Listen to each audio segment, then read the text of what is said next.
share the information with a friend. Okay? Now, before we move on and I bring up our Mr. of Ceremonies, I want to ask if anyone sees a pair of keys, blue keys that has Univision on it, let us know, please. Thank you so much. One last thing I do want to share. We have translation services here, so if anyone is more comfortable listening to what's being said in Haitian Creole or in Spanish, please visit this table on the side. Thank you so much, and without further ado, Jason Henry.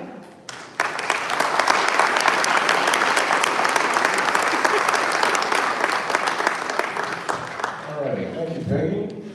Can we get Peggy and our vendors another round of applause?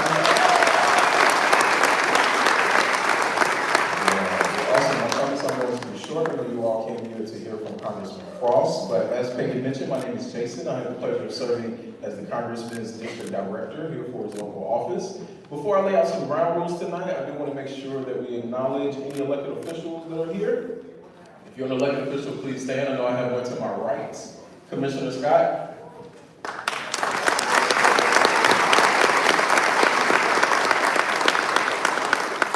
Folks, the most important people in the room is always going to be you. It's always going to be you. And so thank you for coming out and being a part of this conversation. Know that this is just one of many town halls that Congressman Frost will be hosting. But I just want to remind you, I think that we get in these positions of leadership and folks forget that if you're in an appointed or elected role, we're only as good as the people in the room. And you are the people in the room. So again, thank you for sharing some of your time here in District 6. And I look forward to a long and productive conversation. Welcome. All right, thank you, Commissioner Scott. Due to his partnership, we are able to do a lot over here at Pine Hills, also at the Multicultural Center. Another thing that I want to mention, if you have not visited our constituent services table in the back, David, can you wave your arm, please, so folks can see you? If you have any questions about your passport, VA, Social Security, anything that may be going on right now that you have concerns about that may impact any services that you receive, please, David, wave your arm again. Please go back and see David's either right now or before we leave here this evening. Lastly, before I turn it over to Congressman Frost, I do want to set the tone for the evening. After the Congressman is finished with this presentation, we will have a lot of time for question and answer. And as I am talking, I see School Board Member Benos just walked in the building. As I'm very Thank you. But as I mentioned, we will have a lot of time for Q&A, and we will have two people with a roving mic. Jasmine will be one of our folks. She is from our staff, and you see someone with the blue lanyard on. And if you have any questions, please go up and engage them. But for questions, we will have two mics that are rolling around. Again, we got a lot of time, so I want to ensure that everyone gets their question answered. Let's try and be brief with your questions and respectful of time. We do have a hard out at 7:15. I'm asking this very respectfully, please ensure that you're getting to your question quickly so that we can hear from as many folks as possible. That sound okay? That sound good? All right, there we go. All right, guys, in all seriousness, I know while a lot of you are here, we've hosted town halls in the past. We will continue to host them in the future. But there's a lot going on right now with the federal government. And I know there's a lot of fear, there's some trepidation, there is anger, there's a lot of questions, and I promise we are going to get to it all. That sound good too? Yeah. All right, so without further ado, we're going to show you a little video first.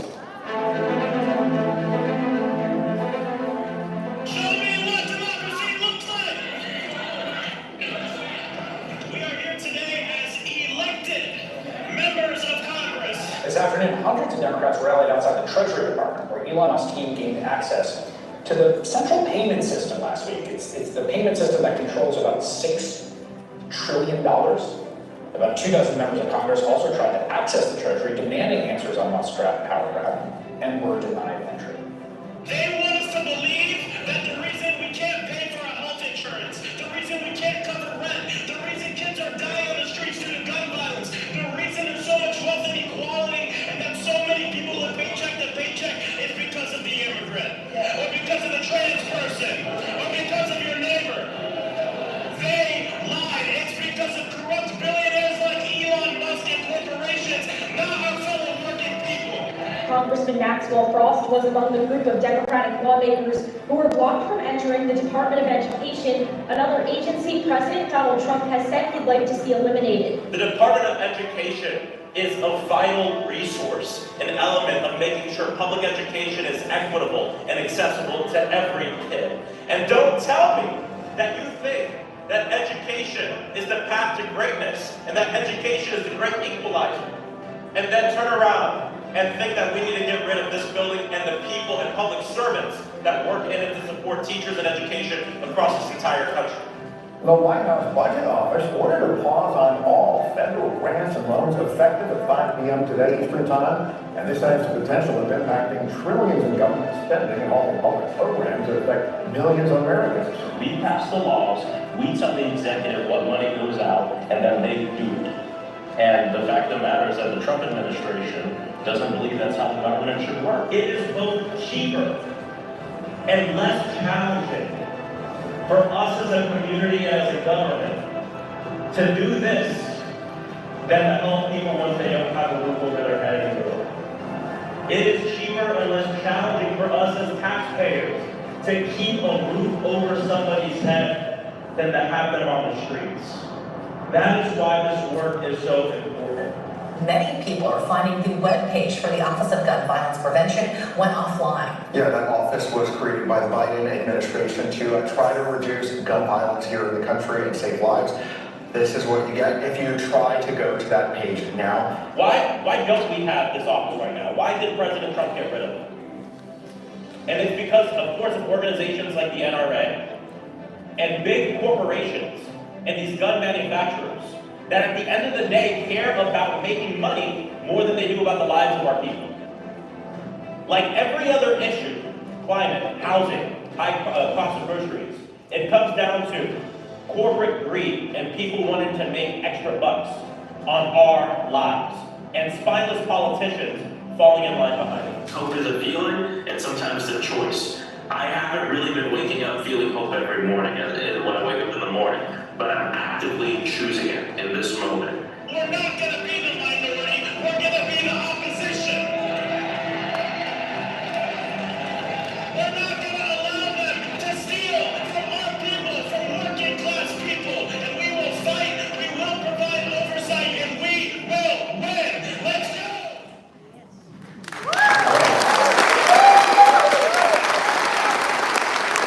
All right, if you woke up and you didn't feel hopeful this morning, but you chose hope. How many of you chose hope this morning? How many in here chose hope this morning? How many of you are choosing hope right now? All right, without further ado, let's welcome Congressman Maxwell Frost to the stage. How's everybody doing? Oh no, please, sit down. Thank you. Wow, there's so many people here. Well, first off, thanks to all of you for being here at this town hall. Another shout out to Commissioner Mike Scott and School Board Member Stephanie Manos. I also want to make sure we take a moment. You know, our community lost a giant and an icon recently, Senator Geraldine Thompson, who I'll tell you, I remember, just a quick story.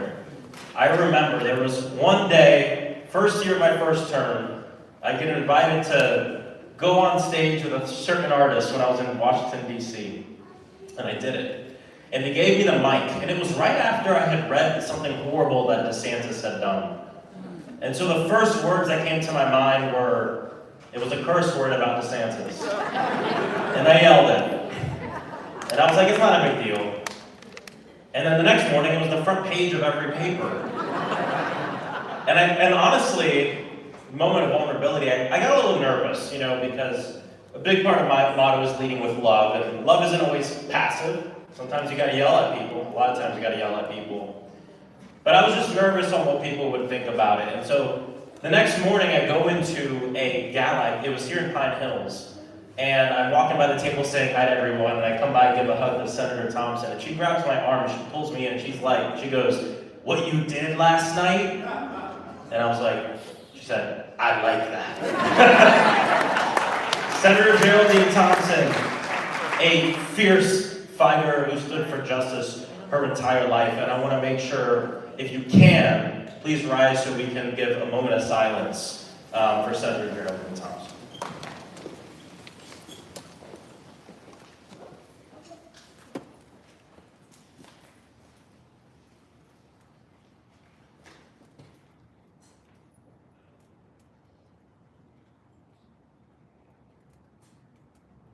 Thank you. I also want to let's give my staff a round of applause. Thank you to my amazing team. Thank you to all of our organizations and partners. And thank you to the staff of this amazing building. One of my favorite grants we brought back was about $1 million to help build out the other part of this center, which is to the right, which we're excited about, the senior center, currently being built to help service the amazing people here in Pine Hills and the seniors here in Pine Hills. So what we're going to do today is I'm going to go through a few slides that talk about what's going on in DC. I think part of the reason you're here is because there's a lot going on in DC. I'm going to talk about the work that I'm doing in relation to that. We'll talk a little bit about what we've done. And I'm trying to leave most of the time open for questions, so we can answer any of the questions that you all have. So we sent out one email about this town hall. This venue holds 250 people, and we had 600 RSVPs in under 24 hours. And so we're going to, for people who couldn't come tonight, we're going to be adding more events like this to make sure that everyone can get their questions answered. And so if you didn't make it tonight, you're watching online or anything like that, there's going to be a lot more coming. And thank you for being here. So I just noticed I can't see the slides, but I'm going to assume we're getting to the slide 2, which is 2 years of wins for Central Florida. So I think it really is important to talk about the good work that has been done and that we're very proud of. Of course, securing a passport agency for Orlando, which we're very excited about.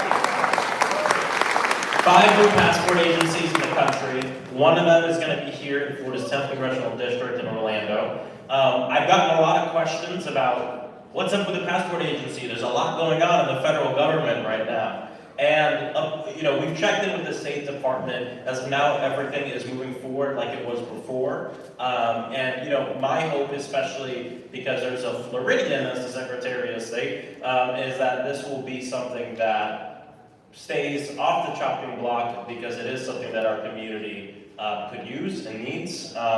We established the first Office of Gun Violence Prevention nationally at the White House, an office that helps save lives. For people who don't know, gun violence over the last several years has gone down in cities across the entire country. And it didn't just happen because it happened. It happened because laws were passed to help end gun violence. And guess what? It didn't infringe on anyone's right. It actually ensured that more people had the right to live. And so when President Trump came in, he got rid of that office. But Senator Chris Murphy and I last week introduced the bill to bring it back to the forefront to make sure we make this office so no matter who the president is, we have an Office of Gun Violence Prevention working for the people of this country. And I'll tell you, last year I got a 6-hour notice that there was going to be a bill on the floor to defund the office. It was a bill by Marjorie Taylor Greene, one of your favorite people. A bill put on the floor, and honestly, I was worried because last year we were in the minority in the House of Representatives. So I said, well, damn, if every Republican votes against it, this office is going to go away. So I went and spoke with 8 different, more moderate, it feels like not a lot of moderate Republicans in Congress right now, more moderate Republicans. And guess what? Not only did we save the office and defeat that bill, 7 Republicans voted to save it. And so my good news to those Republicans is now they can vote to start the office again.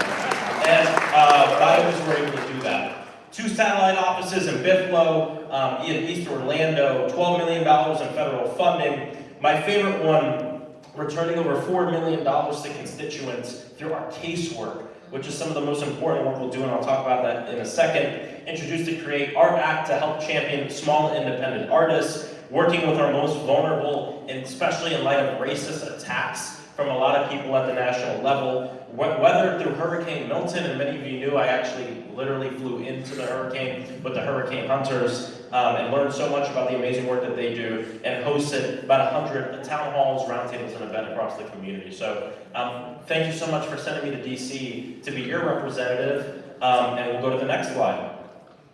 Some of the most important work we do is here at the local level. It doesn't matter for this work, it doesn't matter who's the president or the Speaker of the House or any of that. This is the work that we get to do for our constituents here at home.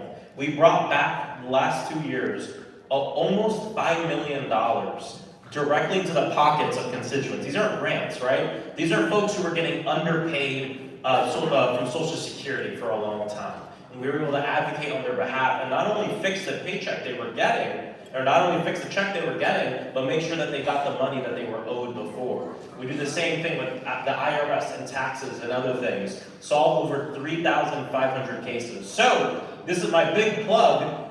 If you have a problem with a federal agency, you can always reach out to our office. We can advocate on your behalf for free. It's part of the service that we give. We have a lot of people who come to us who say, I had an immigration issue, I brought on a lawyer, it ended up being something I didn't need a lawyer for, and I could have just gone through your office and it got done for free. We can't always promise that it'll be a favorable outcome, but we can promise that we will try our best to advocate on your behalf with the agency. So whether that's immigration, Social Security, IRS, anything with the federal government, you can reach out to us and we'll be here to help. And there's a table outside where you can sign up and we can give you more information on that. That way you can reach out to our office. But we're really proud of the money we were able to bring back. I know year to date, we're at over $500,000 returned to constituents already. So this is important work. We want to make sure that thank you. Make sure that you know about that. Also want to make sure, I forgot on my thank you list at the beginning, we want to make sure that we recognize all of our union members and organizers in the audience. Where you at? Good to see you. Thank you. We'll go to slide 4. So, let's talk about something that I'm sure nobody cares about. I'm joking. The chaos of what's going on in DC right now. We've all seen the headlines. We all see what's going on. I know that's why this town hall is packed today. And it's because in front of our eyes, we're seeing somebody dismantle programs that for generations Americans have fought for. I want to say this up front. We know that this system isn't meant to work for people like us in this room, right?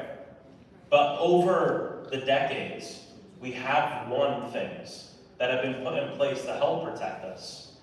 And now, there is an unelected billionaire in the White House and in DC going from agency to agency, completely changing things. And it should be of concern to everybody, because this is our country.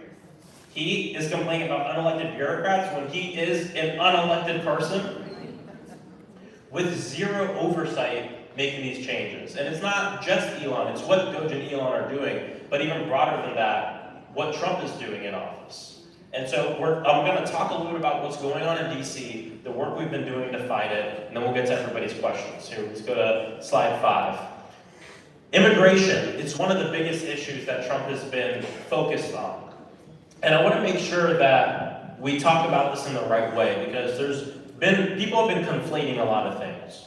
There's a difference between legislation on status, legislation on the border. And I think the important thing to know is, unfortunately, we've had a lot of Democrats even who have voted with Republicans on some of these bills. And part of the reason is for some reason, some folks think that the entire country just completely went right-wing on everything having to do with immigrants. And I'm here to tell you that's just not true.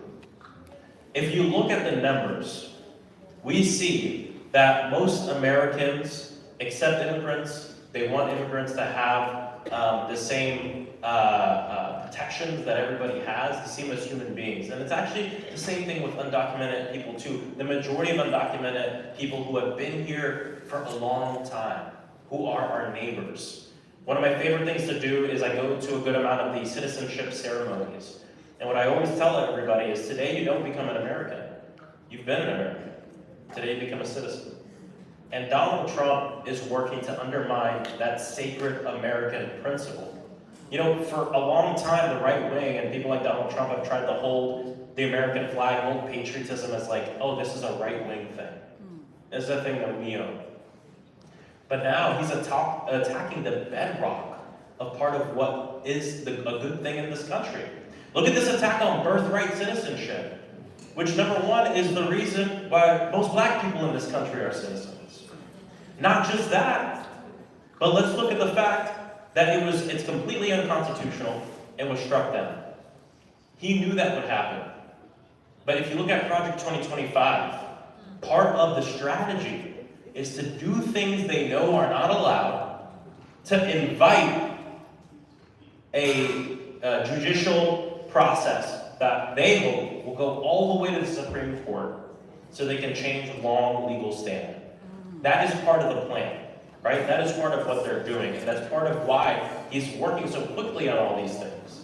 They know that half of them are going to be put on hold or stopped by a court, but their hope is that it moves all the way up through the process and things change for them because they feel pretty good about the Supreme Court right now and the people that are on it. So immigration is a huge thing in that. The other thing is mass deportations, which we know a horrible thing that Trump did is reverse a memo. And now, ICE agents can go into schools and pull kids out of their school desks. They can go into churches while a child is praying or a senior is praying and rip that person from the pews. It's despicable. It's horrible.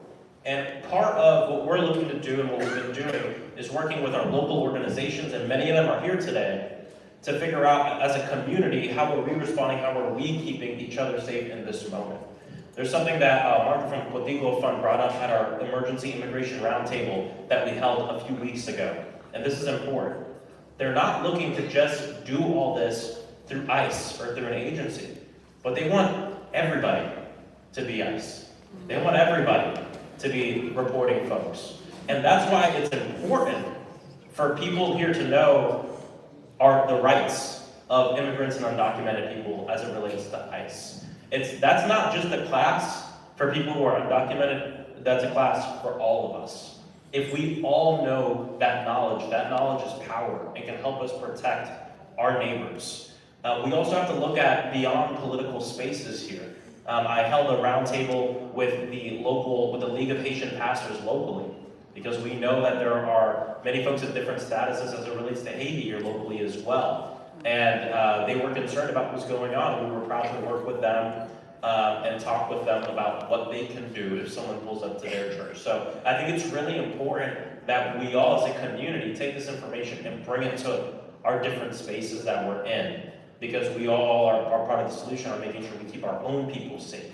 That if there's a raid going on at a workplace, that business owner knows the rights that they have in letting people into their spaces. So we're proud to host that emergency roundtable for immigration, and we also know there's been an attack on TPS and on many different statuses as well. I want to make sure we go to the next slide to also talk about the attack that we've seen on the LGBTQ plus community, and specifically trans Americans, which so many people have been fighting for generations to make sure that there's more equity for all Americans, no matter who you are and no matter who you love, right?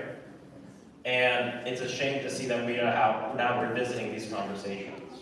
And this is another situation where we're seeing things. Of course, the ban on gender-affirming care, that's currently been paused by a judge, but something the Trump administration did quickly through executive order, passport restrictions, the sports ban bill, all these different things that are going to continue to come down. And I've been telling people, I feel like I'm seeing into the future because a lot of these bills have been passed here at the state level before it gets to the federal level. And that's another reason why it's important and why all these battles are interconnected. A lot of times people see it as, this is a local fight, this is a state fight, this is a federal fight. It's all one fight in different places. And all these people work together. And so that's why it's important for us to work together. And speaking about fighting in different places, I want to make sure I give a shout out to Commissioner Nicole Wilson, who just came in as well.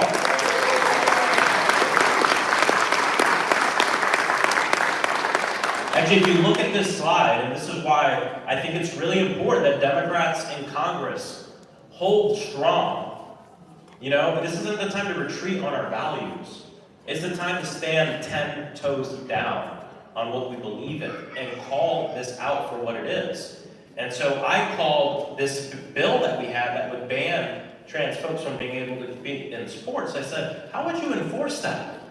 And in fact, a similar bill was passed here in Florida. And guess what happened?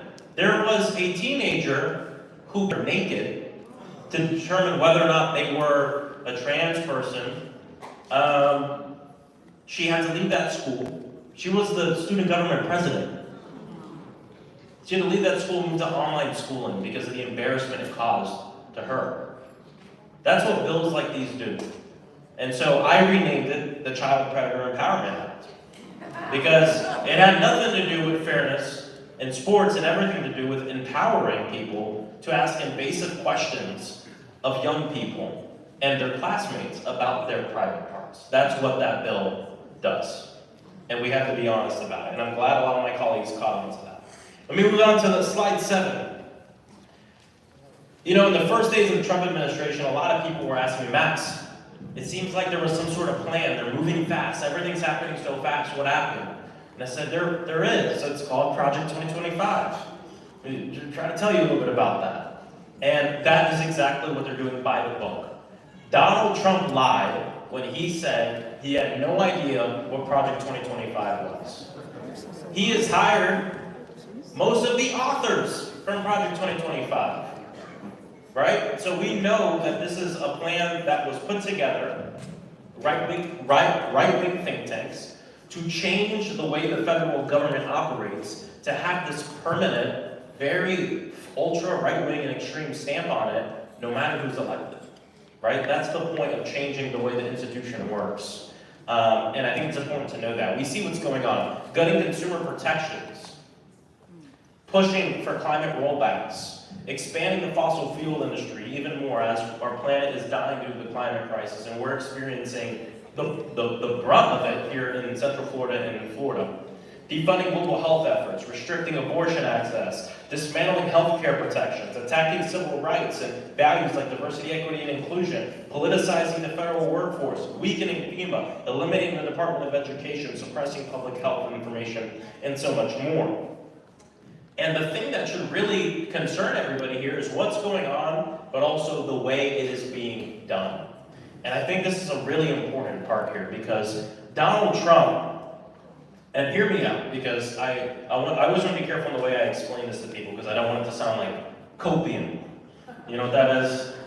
It's when you're losing or something like that and you have to make up reasons to feel better about yourself.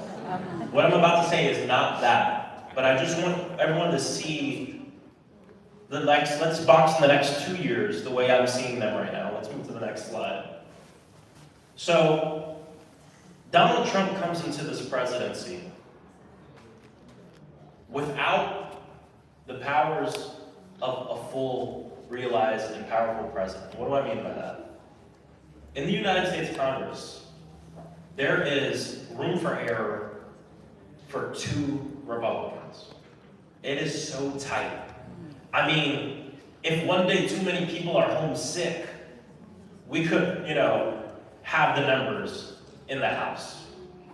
All it takes is 3 Republicans to vote with Democrats to pass something right now. And all it takes is 2 Republicans with Democrats to block something right now.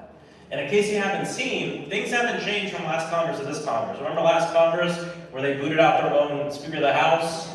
Remember last Congress where the government was shut down like 3 or 4 times? Remember last Congress where we almost defaulted on our country's debt? That dynamic still exists for my colleagues, for the Republican Party. A truly powerful president would write a bill doing all the things Donald Trump once done, and he would bring it to Congress, and Congress would pass it, and he would sign it. Why is that more effective than what he's doing now? Because then it becomes the law. And then, as it relates to all this suing going on, we wouldn't have to worry about it as much, because it is the law. Why isn't he doing that? Because he can't. Because he can't. And I heard this in a podcast, I'll repeat it here. He's acting like a king because he can't govern like a powerful president. And that is why he's doing all this stuff with executive orders. Now, am I standing here telling you he's not a powerful president and so none of this is happening? No, I'm not saying that. All of this is happening. But I think it's important to ground ourselves in the reality of what he can do and what he can't do. Because part of their strategy is to do so much in so little time that no one can focus on any one thing. Hell, no one can focus on any 10 things. There's a famous Steve Bannon quote, and pardon my French, but I want to say the whole quote.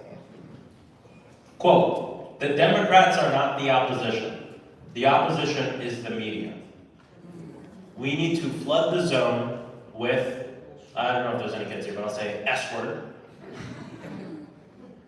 muzzle velocity, end quote. And what he's saying is if we do so much, so fast, even if it's stuff we know isn't going to be actually implemented and in the end, it will make it so no clear opposition can rise against us and we can skirt past a ton of different things. And so I think this is when it's important for us, for Democrats in Congress, which I've been telling a lot of my colleagues, look, we might have a few less seats in Congress, but we don't have to be the minority, we can be the opposition. And in fact, I think that's what's needed in this moment, is an oppositional party. It's interesting, if you travel the world, the opposing party isn't called the minority party, they're called the opposition party. And it is because we're here to provide an opposing vision of the way that we would govern. This isn't, this isn't your grandpa's Republican Party, right? It isn't. I mean, we're talking about a very far right, and this isn't hyperbole, neo-fascist, authoritarian, who has empowered an unelected billionaire with making broad changes to our country's government without the consent of Congress. And the part that is most important to me as a member of the Oversight Committee, no oversight.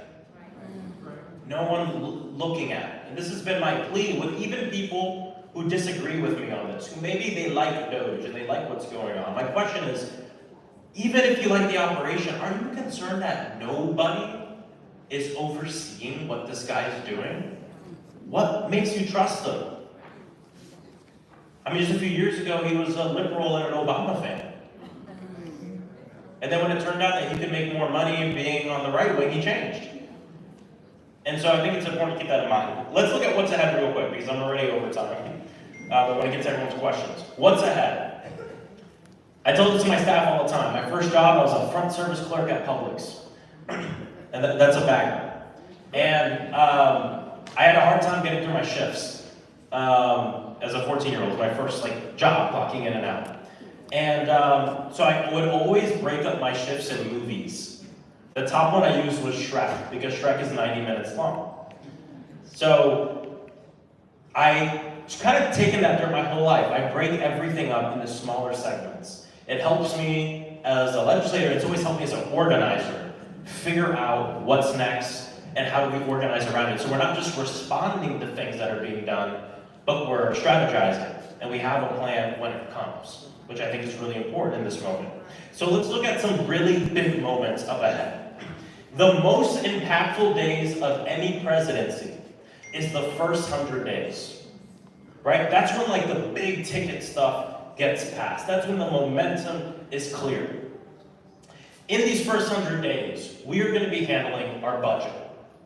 Remember what I told you? There's still a lot of bickering from the Republicans in Congress.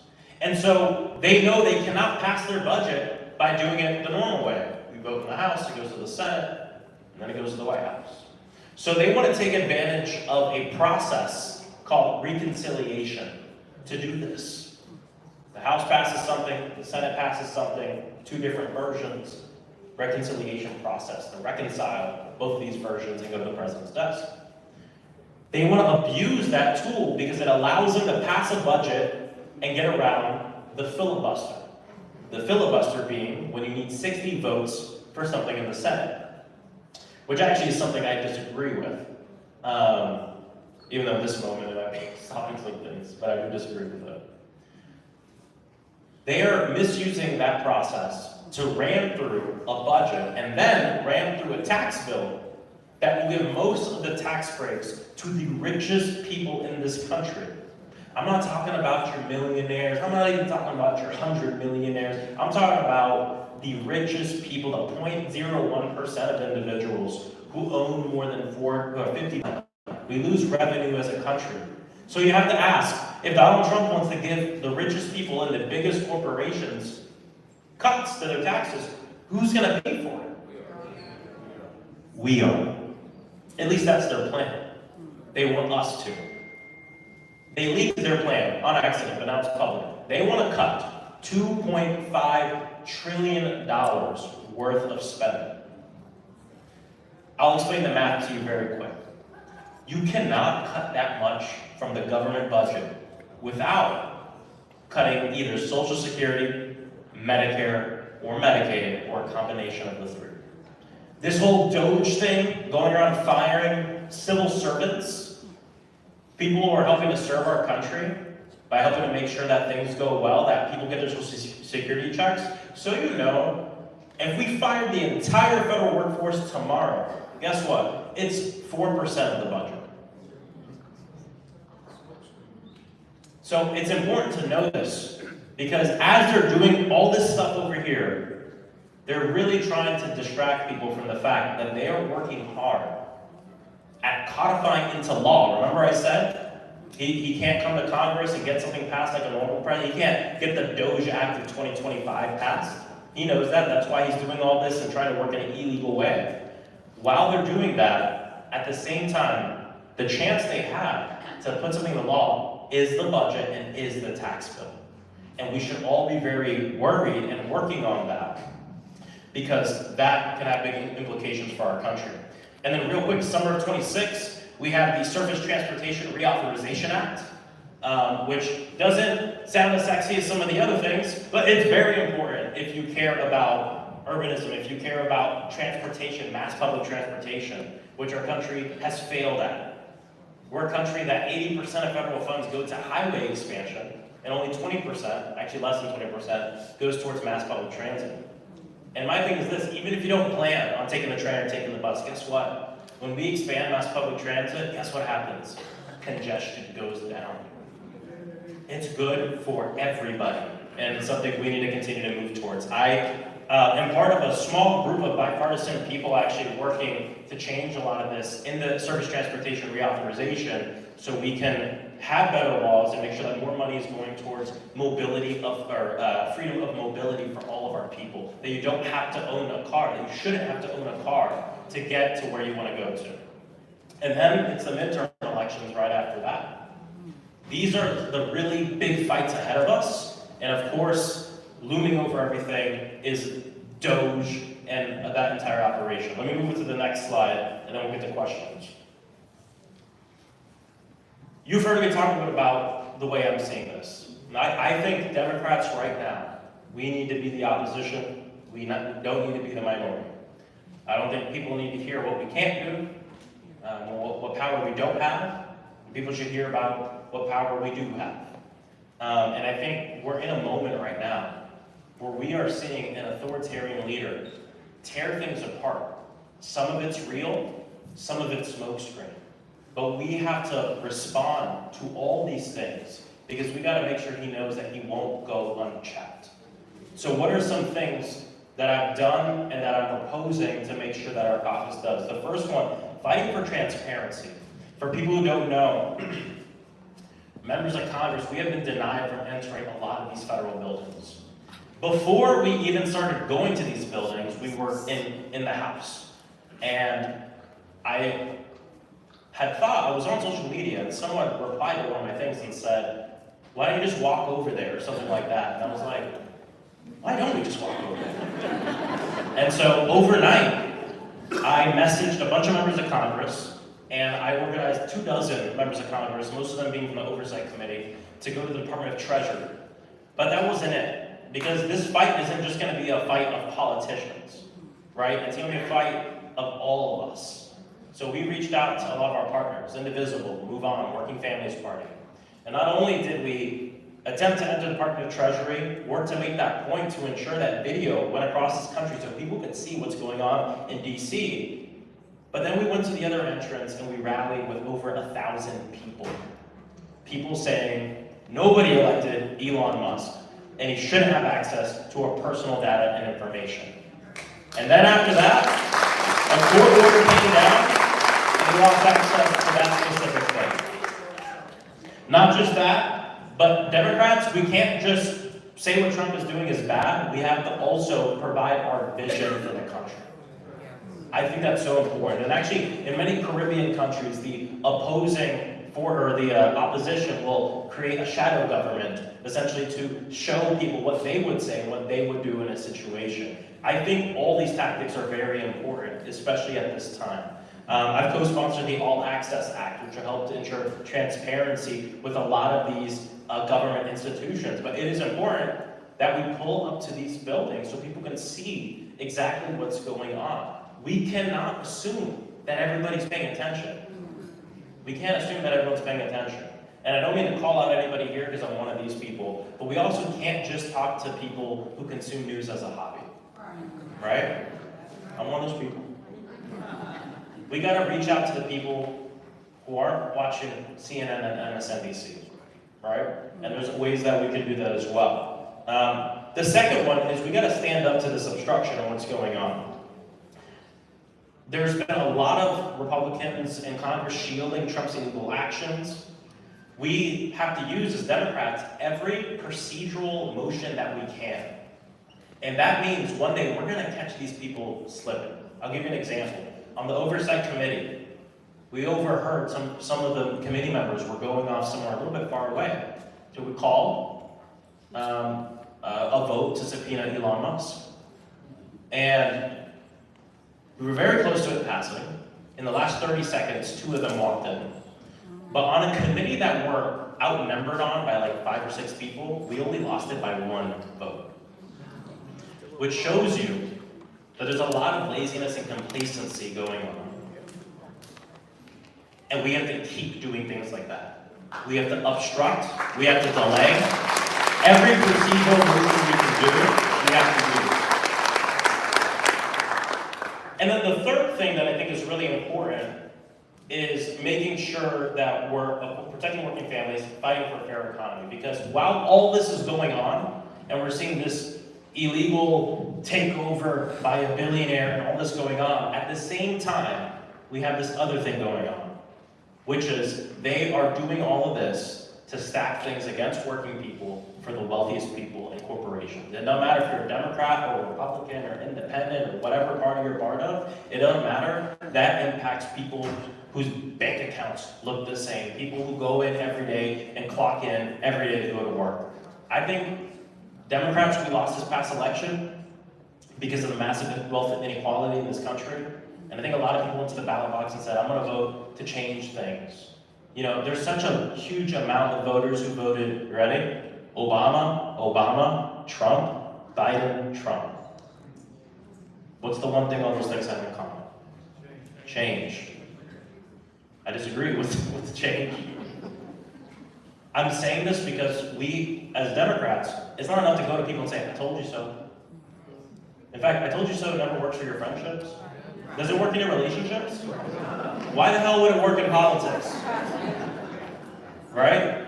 This is about opening our coalition, and it's about ensuring that we also hold Trump accountable to the thing he went around this country and lied to people about. Day one, when I get into office, the costs are gonna come down, you're gonna be doing a lot better. Guess what? Costs have gone up. And because of a lot of his economic policies, costs are gonna continue to go up. Wealth inequality will continue to go up. And so the question is, of course, and I'll end on this, a lot of people have said, well, the Democrats, it's just that, they have a messaging problem. And I think that is a big part of it. Don't get me wrong, I think it's a huge part of it. But if you say it's just a messaging problem, what you're saying is, everything we're doing is right, it's just not enough people have heard about it. I'm not sure that's enough. I think it's important that we introduce these bills to show when we get in power, what are we gonna do? People obviously want change. They want big transformational change because things have not been good in this country for a long time for working people. So how do we provide that vision to say no matter who you are, one job is enough. No matter who you are, you deserve health care. No matter who you are, everyone should have a roof over their head. Things that might be deemed radical in the United States, but if you look around the world, are not really radical. And I think that's another important thing too. Last thing I'll say, slide 10, is in this moment, the thing I've been telling a lot of my colleagues is something that I believe, when you don't have all the power you want, you gotta use all the power you got. And I think that's really what this time commands of us as Democrats in the House of Representatives, and also for us to work with outside organizations on litigation, on protests. There was a huge protest here in Orlando yesterday. Who went to that? Thank you for going. All of this is important. We need to use every tool in our toolbox. So I appreciate you having me here today, or you coming today, and we'll go to the last slide. Make sure you stay connected with our office. You can go to @Rep.Maxwell-Frost on any social media to keep up with what we're doing. But without further ado, I'd love to get into answering as many questions as I can. I do want to give a quick disclaimer to some of my answers, is that this is a town hall put together by my official office, by the government office of Congressman Maxwell-Frost.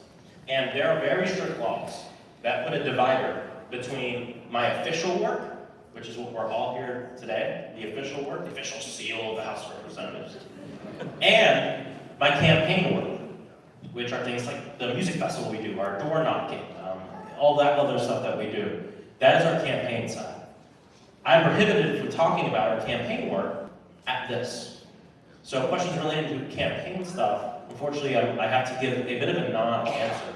I try to be above board as possible because there are a lot of eyes on people like me right now and a lot of members of Congress, and I just want to make sure I do everything right. But what I will say is if you want more information on our campaign work and everything like that, of course, our website, you can find it on Google. I'm actually not even allowed to say the website. But if you find it on Google by typing in my name, it's usually one of the first things that pop up, and you get more information there. But I'm happy to answer anything relating to what's going on in DC right now, what we're doing, what can be done. So, and then we have some mics that'll be going around.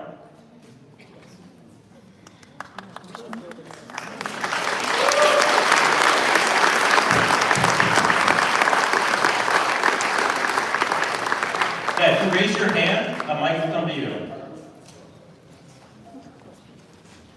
Stand up. I got you. As a naturalized citizen, I wonder about all the chatter that I hear online or see online about being denaturalized and sent back to my country. I've been a naturalized citizen since 1983, so I wonder about that. Yeah, thank you. I appreciate the question. I think part of what the Trump administration is trying to do with not just the attack on birthright, but the attack on all status is narrow what it means. Of course, culturally to be an American, I think is a really big part of this. But change the way people can gain legal status in this country and citizenship in this country. And I think they're gonna go for all of it. And I think they're starting with a few of these things. We've seen for people who had temporary protective status, the Biden administration extended that for people from Venezuela. And what did the Trump administration do? They rescinded the extension. Now it's dated for April. And so I think there is no safe community as it relates to status. And it's part of the reason we have to be on high alert. There's some really good bills that we have introduced that help provide our affirmative action. I think something Democrats have to keep in mind is we have to continue to keep this running list of all the times Trump is going to try the Constitution and try to see how far he can push the bounds of his power and get to a place where when we have to make the case to the American people, why should we have the majority? It should be to do these things, right? Not just like platitudes, you know, to bring back the soul of the nation, right? But like very specific things we can talk about. And I think we're gonna have to pass additional legislation to protect many different types of statuses and citizenship, because he's going to try as much as he can. But the good thing is what we saw happen with birthright actually is makes me feel good about where we're at in terms of the courts. So we'll be following it closely. But I also want to make sure when we talking about immigration and status, please make sure you connect with a lot of the legal aid organizations here that are here locally. Why? Again, you might not have any concern of your status, but your neighbor might, or your kid's best friend at school might. And so just as our opposition is looking to use the general public to scare people, let's use the general public to empower and take care of our own community, take care of people here in Central Florida, friends we have across the country. So we have a lot of those groups here. Definitely make sure you connect with them before you head out. Great, thank you.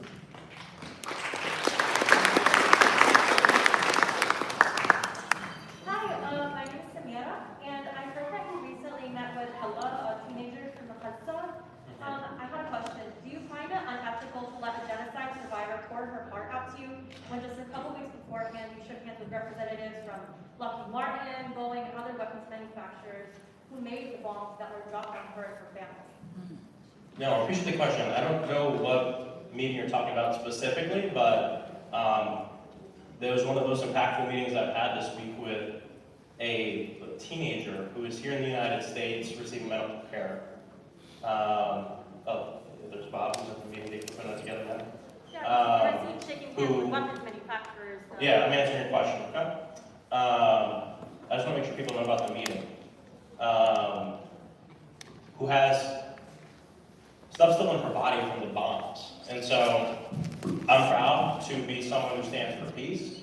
I don't know about the meeting you're talking about, to be honest with you. What about the ceasefire violations? But I'm very proud to be the only member of Congress.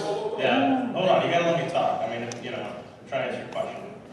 I'm proud to be the only member of Congress from the state to have called for ceasefire to make sure we have peace.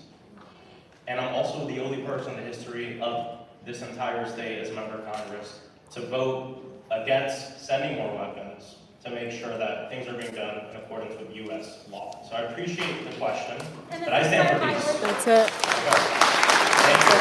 I appreciate it. And I'll tell you, I don't know about your question specifically, but I know she appreciated that meeting, and I appreciated having the meeting with us. Thank you. So I have two questions. The first question, okay, so then I have to change that question. Okay, I'll have to ask you another time. All right, so my question is, what's happening with the Farm Bill? We're talking about other budgets and everything else, and the Farm Bill has been pushed back several times. So what's happening with the Farm Bill? Thank you, I really appreciate the question. This is really important, because a lot of people don't know what the Farm Bill is. So everyone knows, the Farm Bill reauthorizes all money and a lot of the laws having to do with food and nutrition in the country. Why would someone in the middle of Central Florida care about what's going on on a farm? Some people have asked me this. This impacts every drop of water we drink and all the food we put in our body. And it also impacts all food and nutritional assistance. We saw last Congress, the Republicans in Congress, try to make cuts to WIC.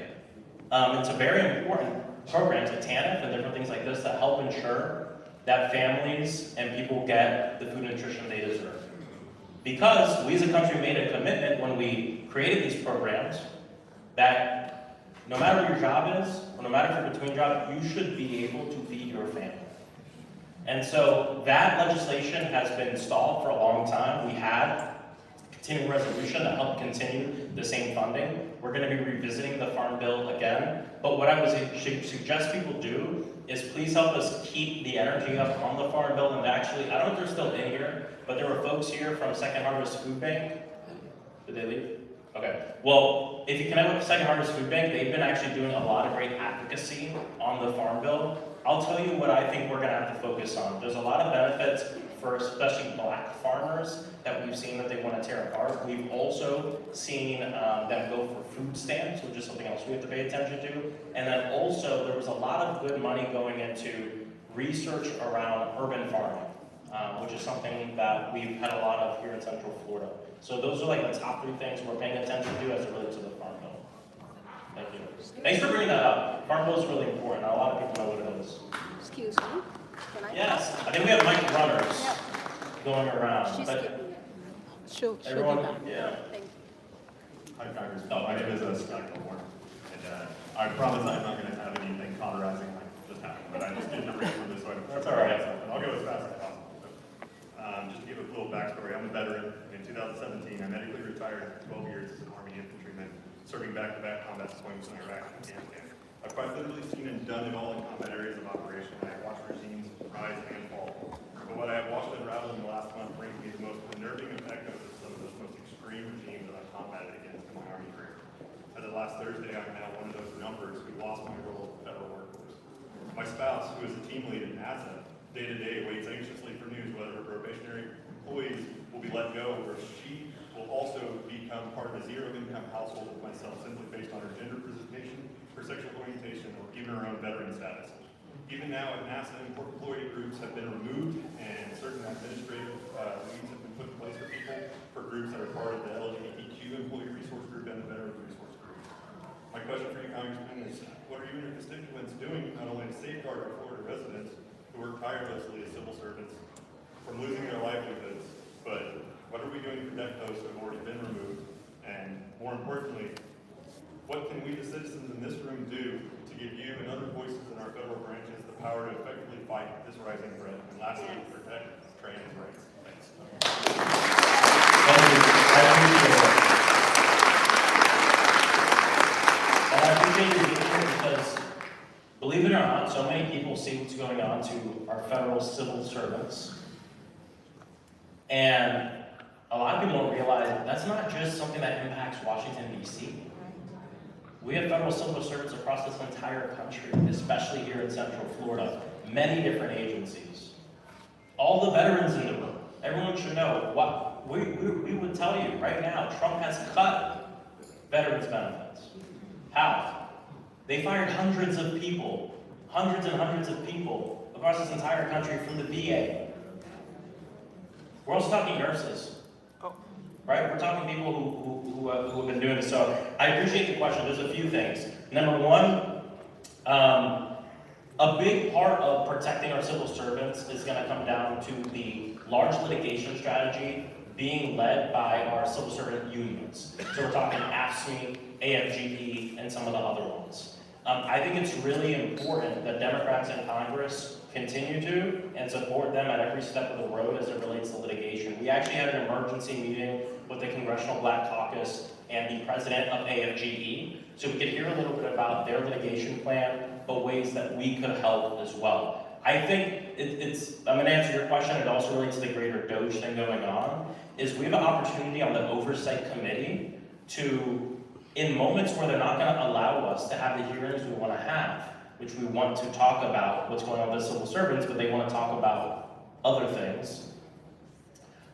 Democrats should be having ad hoc and shadow hearings around the country with civil servants who have been let go, so the entire country can hear your stories from you and how it impacts the community. And so, one of the commitments I can make, to you as a civil servant and to our constituents here is we will be doing that. I'm the top Democrat on one of the subcommittees on oversight, and we're going to be working at uplifting these stories and making sure people know about it. And then we also have to be pulling together our plan, which is through the legislation, on how we rebuild things back, right? Because I think that's really important. We don't want, let's say, number one, we can't, let me just say this up front, we can't wait 2 years to do things, right? We have to do things now. But what we also can't allow happen is if we do, when we do, get the House back in 2 years, not be prepared, right? You know, I'm not gonna say let's do a project or whatever, but let's do a project like get our country on track to help working people and protect our civil servants. So I appreciate you, and please, if you could talk to someone from our team so we can get your information as well. I'd love to hear about your specific situation. Thank you.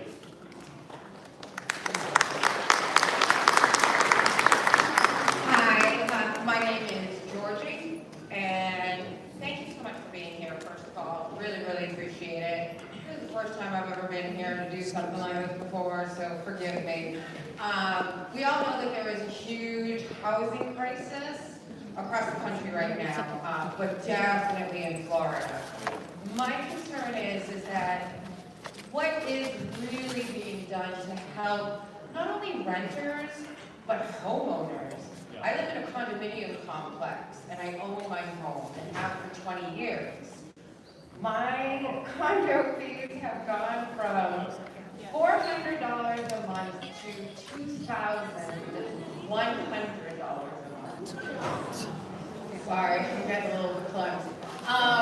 And it's believed that it's happening because there is a developer who is buying several units for, below value, below retail, whatever, and pushing us out so that they can have a new apartment complex that will be for thousands of dollars, and I will be homeless because I have a mortgage that I can't pay back and I can't pay $2,000. So again, I know it's a problem for everybody right now because homeowners insurance is part of it, but what can we do? Is there anything, anything at all that can be done statewide to fix this? Thank you, I appreciate the question because I think the housing crisis is just one of our biggest issues in this country. And many of you know that this is impacting me personally during my campaign and even when I got elected. I couldn't find a place to live in DC because my bank wasn't big enough. And I think it says a lot about the values of the country that it's not a human right to have a roof over your head right now. And so there's a few different things. Number one, this housing crisis impacts many different people in many different ways. We talked about, and you talked about with your story, having to do with tenants' rights and rent, and we know the rent is too damn high. We also have, a home ownership issue here where it impacts everybody. We had a roundtable with homeowners and we had people who have been in a home for 50, 60 years who are about to have to leave or be evicted because their insurance costs have gone up the roof and they're on a fixed income and they can't afford to stay in the house.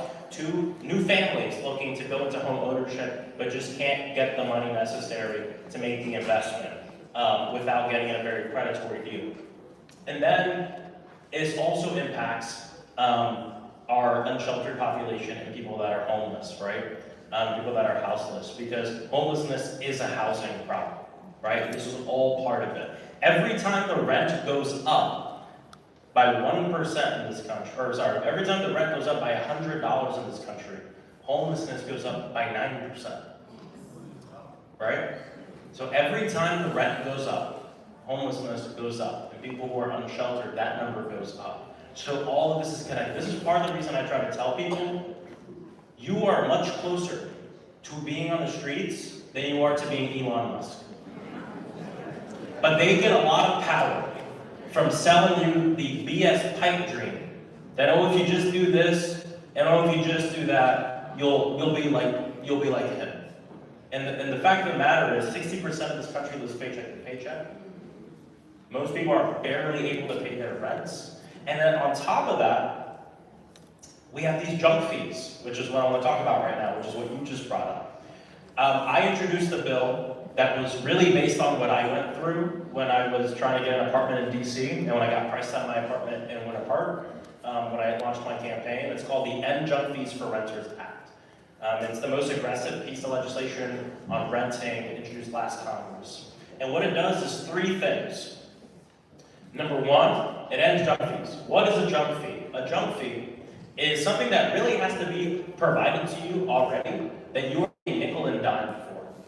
And that you really a lot of times don't know about until you're about to sign the paper, and sometimes after you sign the lease. So what are we talking about?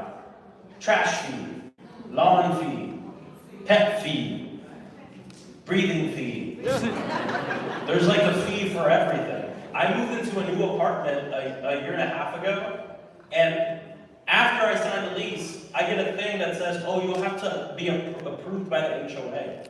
And I was like, okay, I'll sign the paper. And at the end of it, it said I had to pay $100 per person in the household. $200 out of nowhere. So my bill ends junk fees. Now, there's some people who might say, well, hey, I'm a local landlord. I have like 2 properties. I'm not charging anyone any junk fees. Here's the good thing. The majority of mom and pop landlords actually don't even charge junk fees.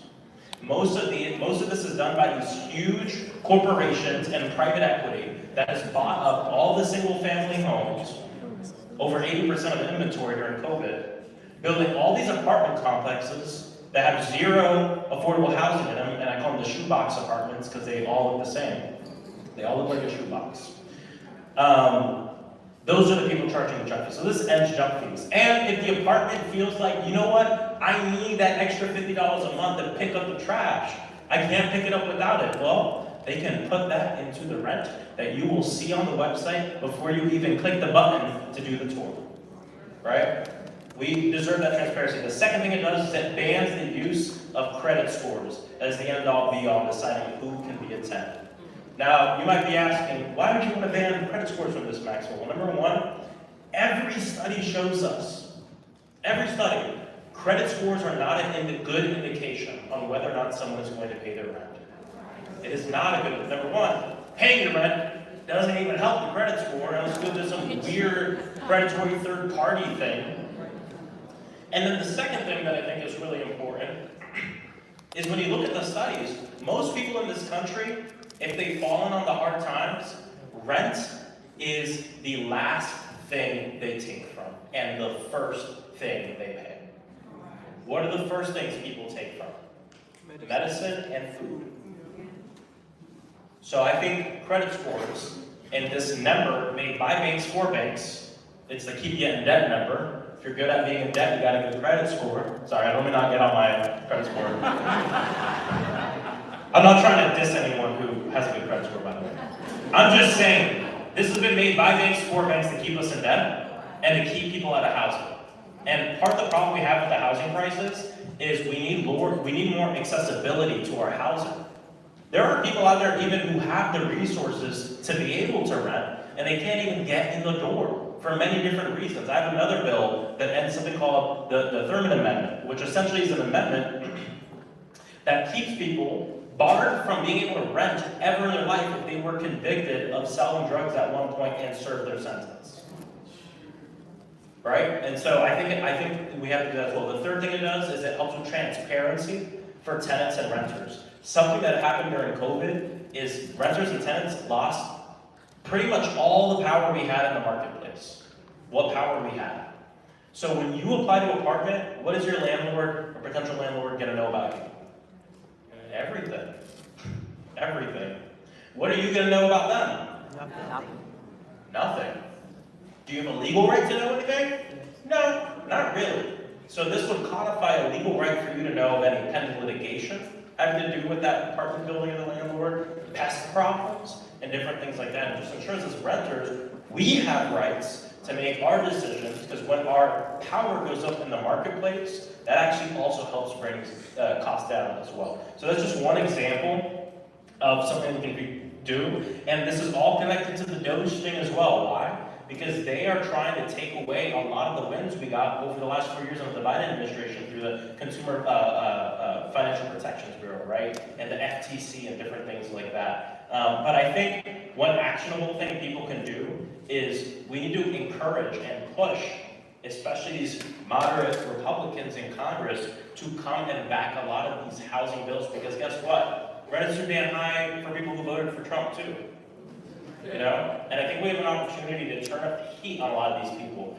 There was a Republican who won a Kamala Harris district who last week started getting a crazy amount of calls and protests. And he made a post that said that I will never vote yes on a bill that takes away resources from Medicaid, Medicare, or Social Security. I know it's crazy to be like, wow, thank you for that. You know, it's like it's for you. But that's really helpful. It actually really is, because if he's true to that, which I know, constituents keep people to be true to these things, then guess what? Now we need one more to block something. And guess what? If we get a third one, now we have two, now we can pass something. So, same thing on housing. And actually, believe it or not, surface transportation reauthorization has a lot to do with housing. We could work at incentivizing localities to end parking minimums. Why does it ending parking minimums help? Well, it can help us ensure that we have more housing being built, because we do need more affordable housing as well. So either way, I don't want to go on a housing rant because I could talk about it for a long time, but I appreciate the question. Thank you. Thank you for taking my question. What steps can be taken by the court when Trump refuses to comply with the court orders? Thank you. And sorry, did you say what can we do to make sure he complies with Trump with the court orders? What are the repercussions, or how Repercussions, yeah. is he forced to comply? I appreciate the question. So, we have House Democrats who put together a litigation working group that is led by Jamie Raskin, who is the top Democrat on the Judiciary Committee. And they are working on, from the standpoint of Congress, things that we need to be ready to do if the Trump administration just blatantly defies an entire court order. I'll give you the real answer, but then I'll speak a little bit more about it. If Donald Trump was ordered to stop doing something, or to do something by a court, and he said, screw you, I'm not gonna do it, I'm gonna keep doing my thing, then we would be in a constitutional crisis. I think is what we're speedily going to. Now, what happens? Well, a few things. The court does have things that they can do to help enforce a court order. And part of the answer to your question, like if you were to ask this to a lot of different legal scholars, they'll riff on a lot of different things that could happen. But the first thing a lot of them will tell you is we are not 100% sure what happens next. Here's what we think happens next, and what we hope can happen next. The courts have the ability they have some tools at their disposal to enforce things. So part of what they can do is usually a court will then be more specific on a court order, and they'll give the person the benefit of the doubt, and they'll put a time and date on it. Let's say he says 9, well, I'm gonna keep doing whatever thing we're talking about. Then the court will probably begin to issue, or to fine people in contempt of court who are lower level officials actually doing the thing. Something a lot of people have been saying is, well, let's say the court tells Elon to stop doing something and starts fining Elon. Elon is the richest man on earth. He's not going to care how big the fine is. But here's the thing we all have to realize. Elon might be the person in front of the cameras. He might be the person that we all know of that's doing this. But there are tons of people under them actually doing the thing, right? Actually stopping the money from going somewhere or doing the actual thing, lower level officials. And the courts, presumably, would target the lower level officials with contempt of court charges, which start with fines and they can land you in jail. They could be criminal, which yes, Trump could pardon any criminal charges, but they could also be civil, which Trump can't pardon people on civil charges, right? The pardon power of the president is for criminal charges. Then on top of that, the court can take actions having to do with any attorneys associated with the defiance of the law. And those people could be disbarred. So a lot of it won't be like immediate, like this is a court order, arrest the president of the United States, But it will be, here's a court order. Everybody, lower level people who are actually executing the thing, any lawyer, White House counsel that's associated will be disbarred. The hope is that that kind of pressure stops them from doing what they're doing. But I read this really interesting essay from a law professor who said, here's the thing, Trump would be foolish if his whole goal of this next 4 years is to test and expand the power of the presidency, not through Congress, but through just defined orders. He would be foolish to do it half-assed. But what he was saying is he would have to go full tilt and push things until it got to the Supreme Court, which would create the kind of mass constitutional crisis we're talking about.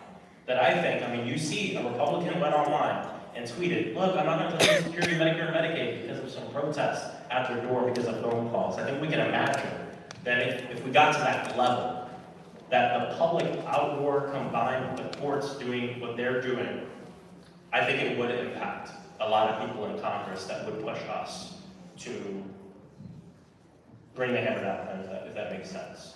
So just a few thoughts on that. And it wouldn't just impact, it wouldn't just be like a legal thing and the legal law. This would impact the economy greatly. Of course the stock market would crash, but we would see prices go up. The whole country would be completely destabilized. very quickly.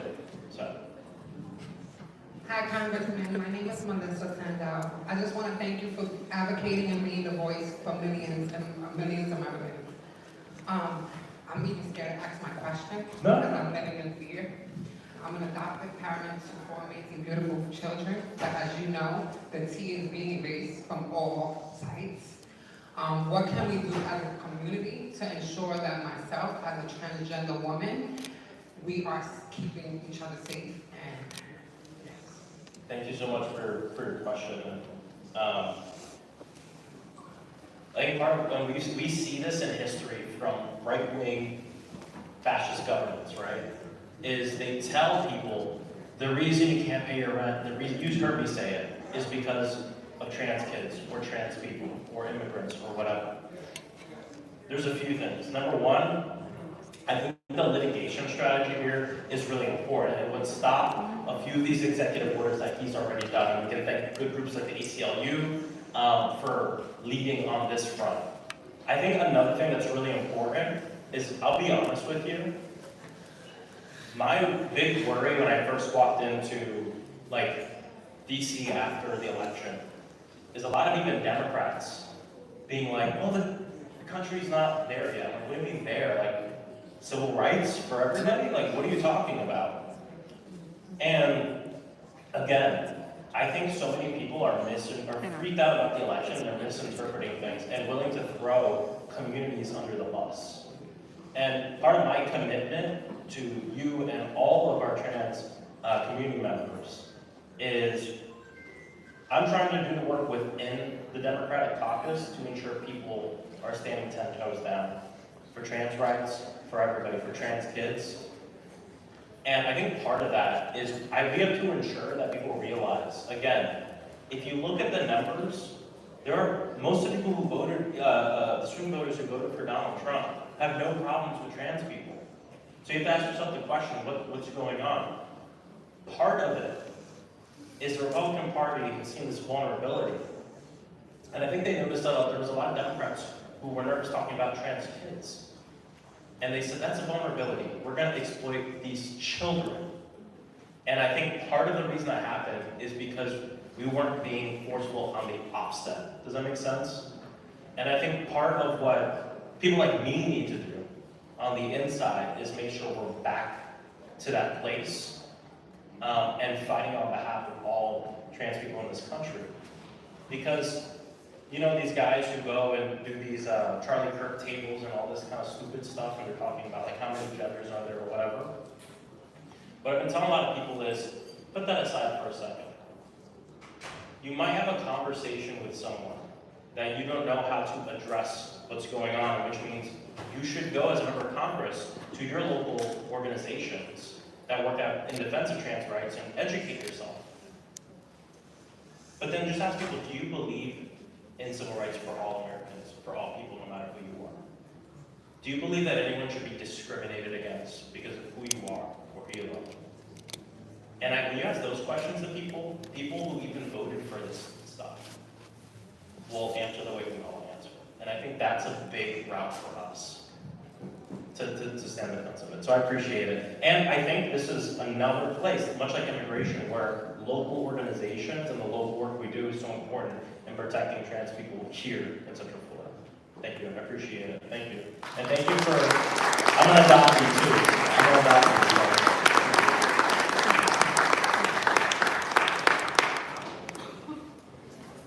Hi, Congressman. Thank you for representing us. I work with a nonprofit, and most of these nonprofit health care centers are federally funded. Right now, our federal funds are being targeted. Hospitals and clinics should be like a safe space where people go. You don't ask them their status before you take care of them. Now we have all this coming in, and we don't even know how to address some of these situations.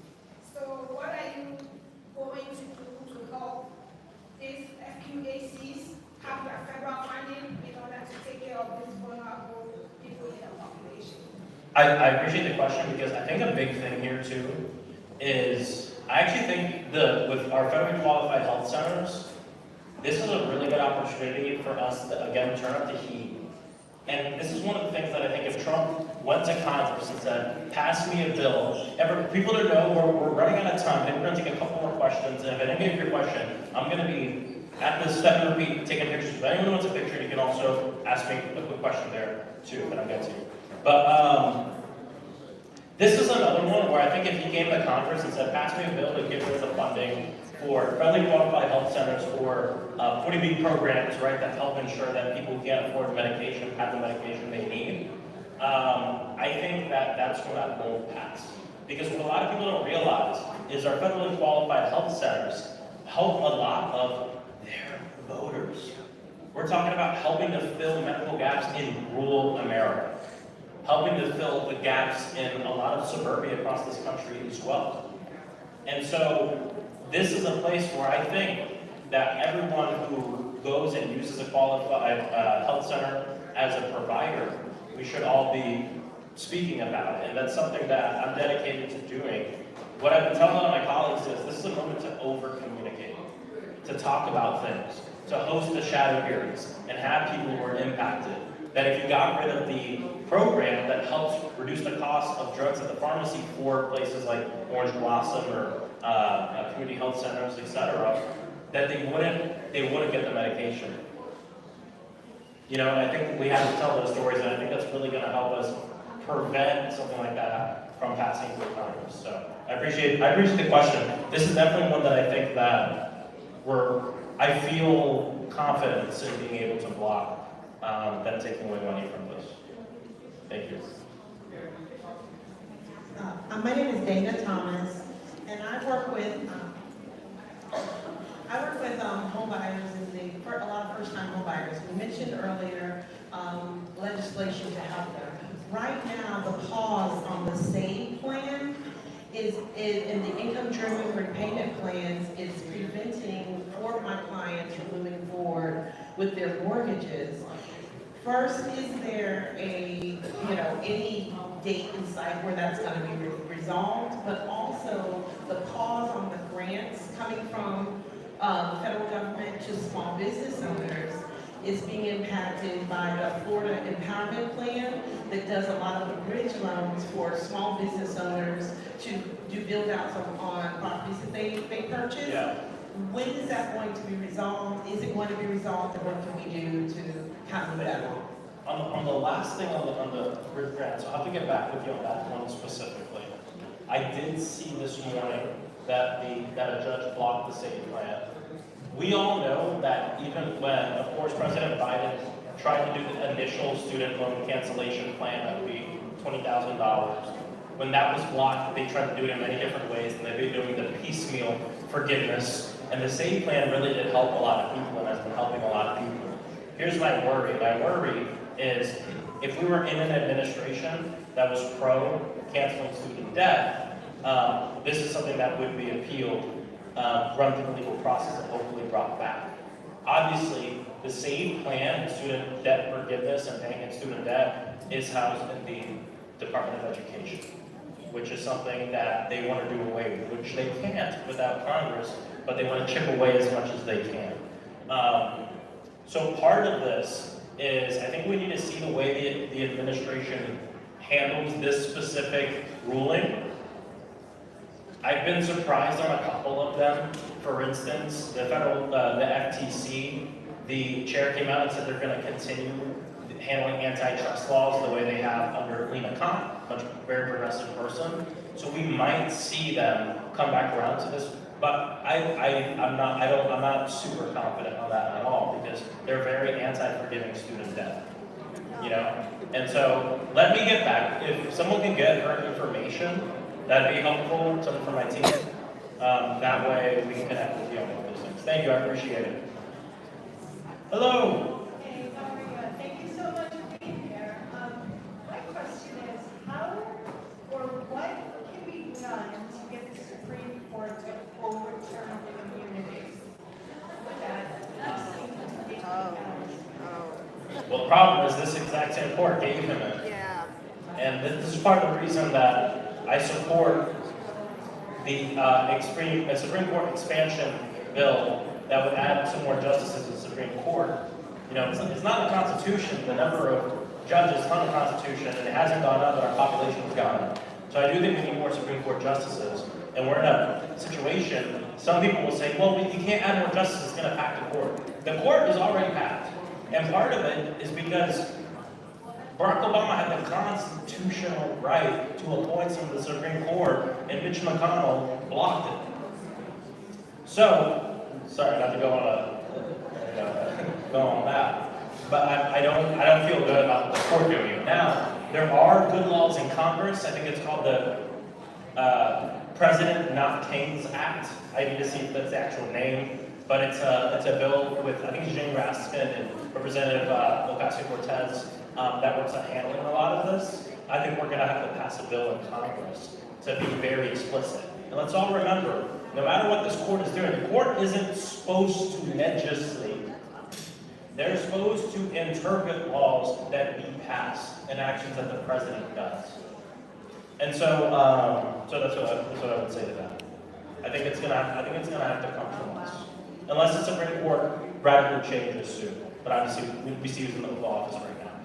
So we should want it to stay the same for now, and not give him any opportunities to make changes.